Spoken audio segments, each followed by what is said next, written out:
मी जे सण उत्सव सुरू होणार आहेत, जसं की आता उद्याच पोळा आहे आणि पोळा असून पण तुम्ही बऱ्याच, कारण आज खांदेमळणी असते, उद्या पोळ्याचा सण आहे, तरी पण बऱ्याच प्रमाणात आपण उपस्थित राहिलात त्याबद्दल धन्यवाद.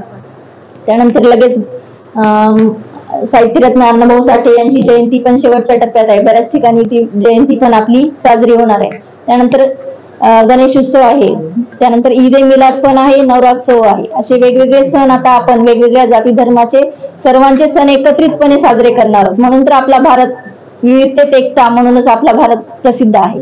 असे आपण सगळे सण साजरे करतो, त्यासाठी ही शांतता समितीची बैठक बोलवलेली आहे. मला आता काय सांगावं, कारण तुम्ही सगळे मुद्दे समजले, एवढे सगळ्यांनी सांगितलं की आता माझ्याकडे फार काही मुद्दे राहिलेले नाहीत की तुम्हाला काही गायडन्स करावं किंवा गरजच वाटत नाही, कारण तुम्हाला सगळ्यांनाच माहिती की तुम्ही काय करायला पाहिजे आणि काय नाही करायला पाहिजे. पण हेच मुद्दे आपल्या जी तरुण मंडळी आहे त्यांच्यापर्यंत पण पोहोचले पाहिजेत, कारण आपण प्रतिष्ठित आहेत, आपल्याला सगळं माहिती आहे की कायद्यामध्ये जर काही गुन्हा दाखल झाला तर काय होऊ शकतं, ह्या गोष्टी माहिती आहेत. पण आपली जी तरुण पिढी आहे, कारण आता जे सण आहेत, उत्सव आहेत, त्यामध्ये सगळ्यात पुढे भाग घेणारी असती तरुण पिढी, 15 ते जवळपास 40 वयोगटातले मुलं आपले. आणि हे सगळे तरुण असतात, कायदा माहीत नसतो किंवा काही त्याचे काय परिणाम होतात हे माहिती नसतात. तर त्यांना सांगण्यासाठी पण आम्ही त्यांची एक स्वतंत्र वाटल्यास गणेश मंडळांची प्रॉपर एक बैठक घेऊ, त्यांनाही सूचना देऊ की नेमकं काय आहे. पण तुमच्या माध्यमातून या गोष्टी त्यांच्यापर्यंत गेलेल्या पाहिजे की आजकाल म्हणजे आता डीजे मुक्त तुम्ही बोललेच आहे, आम्ही पण प्रयत्न करू, त्यांना कन्व्हिन्स करण्याचा प्रयत्न करू, तुम्ही सुद्धा तुमच्या वतीने प्रयत्न करा. डीजे मुक्त, गुलाल मुक्त आणि एक गाव एक गणपती. जे गाव आहे त्या ग्रामीण भागामध्ये तरी किमान एक गणपती बसला पाहिजे, यासाठी आम्ही प्रयत्न करू. आणि आपण जे सूचना दिलेल्या आहेत त्या आम्ही सर्व डिपार्टमेंट मिळून घेतलेल्या आहेत, आम्ही सर्वांनी मिळून त्याच्यावर काय उपाययोजना करता येईल त्याचे पण प्रयत्न करू.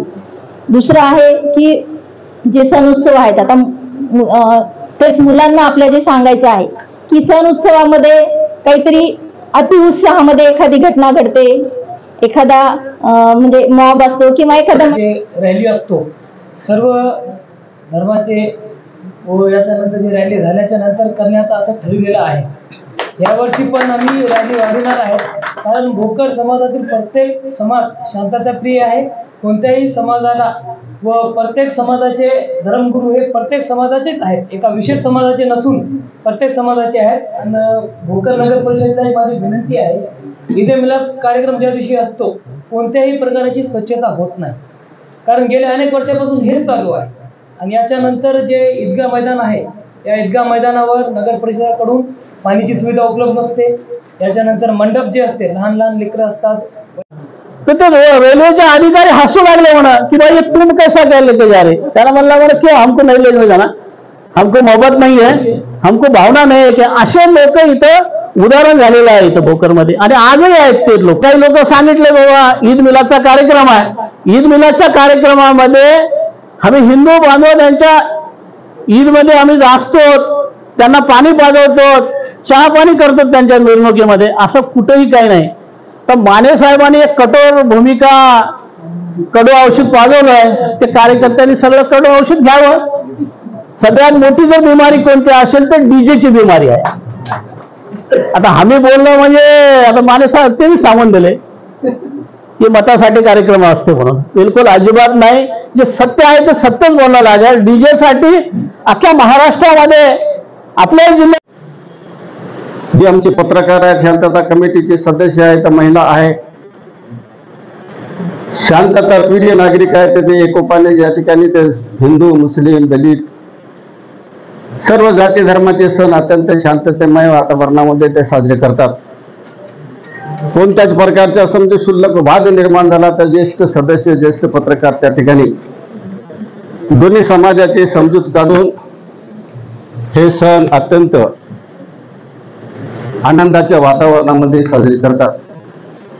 म्हणून या ठिकाणी मी शांतता कमिटीच्या सदस्य पत्रकार सर्व गावकऱ्यांच्या वतीनं आपल्याला आश्वासन देऊ इच्छितो की कोणतेच सण हे या ठिकाणी गडबड होणार नाही, याची दक्षता आम्ही सर्वांनी या ठिकाणी घेतो. मैं चाहता हूं नफरत की हार हो जाए. एक शायर म्हणतो की मैं चाहता हूं नफरत की हार हो जाए, तमाम धर्मों के लोगों में प्यार हो जाए. बन पड़े.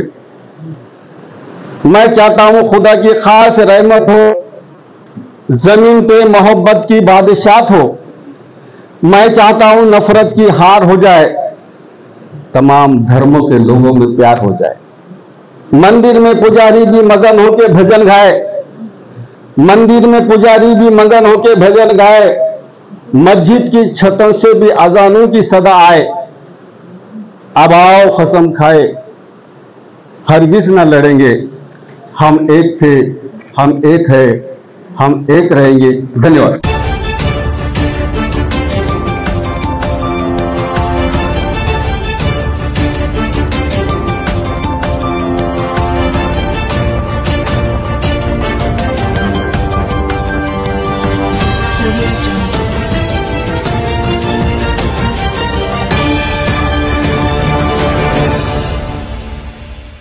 नमस्कार, मी दिनेश मुदोळकर, प्रवक्ता न्यूज लाईव्ह मध्ये आपलं स्वागत।